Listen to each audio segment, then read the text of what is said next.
कि 2.5 साल तक उद्धव ठाकरे जी यहां पर मुख्यमंत्री थे। कितने नए धंधे लेके आए थे? एक भी फैक्ट्री अगर उनके जमाने में खुली हो तो मैं चैलेंज करता हूं। हां, उनके जमाने एक ही चीज हुआ, 3-3 साधुओं को जिंदा जला दिया गया, मार दिया गया।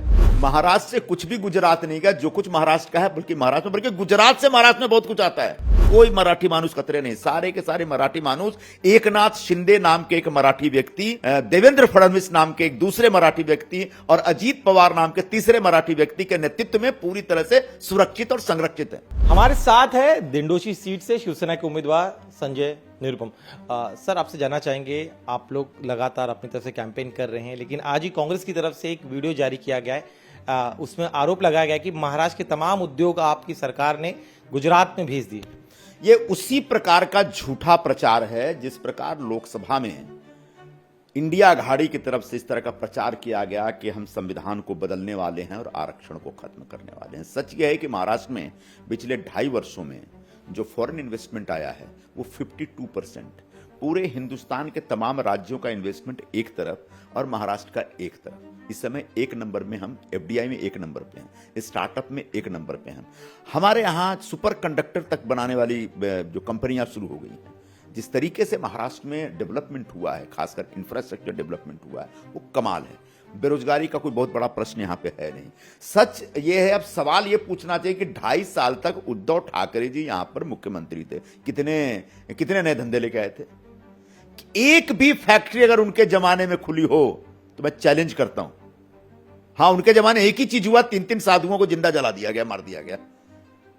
तो शिवसेना उबाठा, कांग्रेस पार्टी और शरद पवार जी की पार्टी, यह पूरी तरह से दुष्प्रचार पर आधारित एक फेक नैरेटिव तैयार करने की कोशिश कर रहे हैं, जो कि सर्वथा गलत है। और इस प्रकार के फेक नैरेटिव को महाराष्ट्र के मतदारों ने हमेशा रिजेक्ट किया है, आगे भी रिजेक्ट करेंगे। उनकी तरफ से दलील दी जाती है, प्रोजेक्ट्स के नाम गिनाए जाते हैं कि टाटा एयरबस का प्रोजेक्ट हो, पनडुब्बी का प्रोजेक्ट हो, हीरा बाजार हो, या फिर अन्य प्रोजेक्ट, ऐसे तमाम प्रोजेक्ट जो गुजरात में गए, उसकी टोटल वैल्यू करीब 7.5 लाख करोड़ है। इतना नुकसान महाराष्ट्र का हुआ है।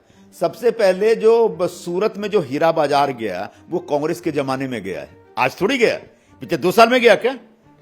हमारा जो मुंबई का जो डायमंड मार्केट था वो पिछले 10-15 वर्षों में धीरे धीरे शिफ्ट हुआ है। और इसके लिए अगर कोई जवाबदार है तो सिर्फ और सिर्फ कांग्रेस जवाबदार है, बाकी कोई इंडस्ट्री गई नहीं। भाई, जो आप ये कह रहे हैं, क्या नाम, वो जो इंटरनेशनल फाइनेंशियल हब बनाने का विषय है, वो तो ऑलरेडी उसका भूमि पूजन हुआ पड़ा है, बीकेसी में तो बन ही रहा है। बाकी जो गिफ्ट में अगर कोई इंडस्ट्री जा रही है तो गिफ्ट के आकर्षण की वजह से जा रही है।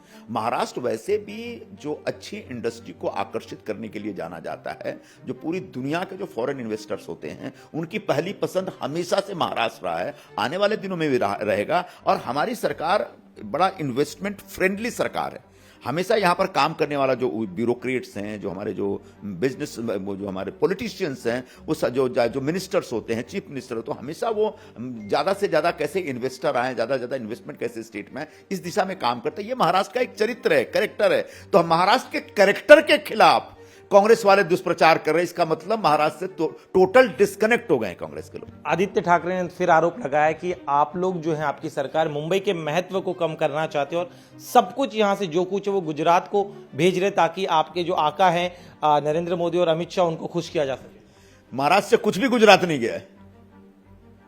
महाराष्ट्र से कुछ भी गुजरात नहीं गया, जो कुछ महाराष्ट्र का है, बल्कि गुजरात से महाराष्ट्र में बहुत कुछ आता है। उनका टोटल नैरेटिव जो है कैंपेन का इस बार यही है, खासतौर पे मुंबई के परिप्रेक्ष्य में, कि मुंबई के वर्चस्व को अगर बनाए रखना है, मुंबई की मराठी अस्मिता को बनाए रखना है, शहर के अहमियत को बनाए रखना है, तो महाविकास आघाड़ी को लाना जरूरी है। अगर आप लोग की सरकार आती है तो मुंबई को न सिर्फ तोड़ा जाएगा बल्कि यहाँ के सारे उद्योग भी भेज दिए जाएंगे। देखिए, उबाठा 25 वर्षों तक मुंबई महानगर पालिका पर राज करती रही, पूरे मुंबई का विकास कर पाए।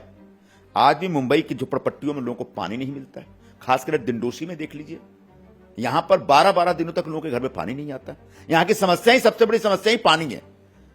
तो पानी की समस्या, पूरे मुंबई के रस्तों के विकास की समस्या, पूरे मुंबई के झोपड़पट्टी में रहने वाले लोगों के बाकी जो जन सुविधाओं की समस्या या बिल्डिंग में रहने वाले लोगों की समस्या, हम लोग बल्कि 2.5 वर्षों में हमने जो चमत्कार किया, वो चमत्कार यह था कि पूरे मुंबई में जो रास्ता बनाने का काम हुआ, सारे कंक्रीट रास्ते बने। 6,000 करोड़ रुपए का बजट एलोकेट करके आज मुंबई में तमाम सड़कें जो है कंक्रीट की बन चुकी हैं। और यही वजह है कि इस बार बारिश में मुंबई में पॉट होल्स नहीं दिखे, बाहर दिखे, यहां नहीं दिखे। लेकिन 25 वर्षों तक पूरे मुंबई को खड्डे में किसने रखा? तो ये उद्धव ठाकरे और उनकी टीम ने रखा। अब रह गई बात इंफ्रास्ट्रक्चर की, ये आपका अटल सेतु किसने बना के दिया? उद्घाटन किसने किया? प्रधानमंत्री नरेंद्र मोदी उद्घाटन कर रहे हैं। उसके बाद अभी जो कोस्टल रोड, वहां जाके कोस्टल रोड पे चल के देखिए, पता चलता है कि अब यूरोप में आ गए। ये किसने बनाया? हमने बना के दिया। तमाम फ्लाईओवर्स हम बना के दे रहे। मेट्रो, मुंबई का पहला अंडरग्राउंड मेट्रो फडणवीस जी के जमाने में शुरू हुआ था और अब इसका उद्घाटन किया प्रधानमंत्री नरेंद्र मोदी ने। तो मुंबई के विकास का जो मामला है उसके लिए पूरी तरह से संकल्पबद्ध है हमारी सरकार, महायुति की सरकार, और शिवसेना, बीजेपी और राष्ट्रवादी ने मिलकर के मुंबई का एकदम चारों तरफ से विकास करके दिया है। अब जो बार बार उबाठा वाले आरोप लगा रहे हैं कि मुंबई को कम आंका जा रहा है, ये इनकी एक मजबूरी है। ये अगर अपने वोटरों को जगाना चाहते हैं तो उनको बोलना पड़ेगा कि मुंबई खतरे में है, मुंबई का मराठी मानुस खतरे में। कोई मराठी मानुस खतरे नहीं, सारे के सारे मराठी मानुस एकनाथ शिंदे नाम के एक मराठी व्यक्ति और श्री देवेंद्र फडणवीस नाम के एक दूसरे मराठी व्यक्ति और अजीत पवार नाम के तीसरे मराठी व्यक्ति के नेतृत्व में पूरी तरह से सुरक्षित और संरक्षित है। शुक्र हमसे बात करने के लिए। तो सुना आपने, इनका साफ तौर पे कहना है कि एक फेक नैरेटिव सेट किया जा रहा है गुजरात के नाम पर, लेकिन इस बार महाराष्ट्र की जनता इस फेक नैरेटिव का शिकार नहीं होगी, इस तरह का दावा संजय निरुपम कर रहे हैं। कैमरामैन देवेंद्र दयालकर के साथ दिनेश मौर्य, इंडिया टीवी, मुंबई।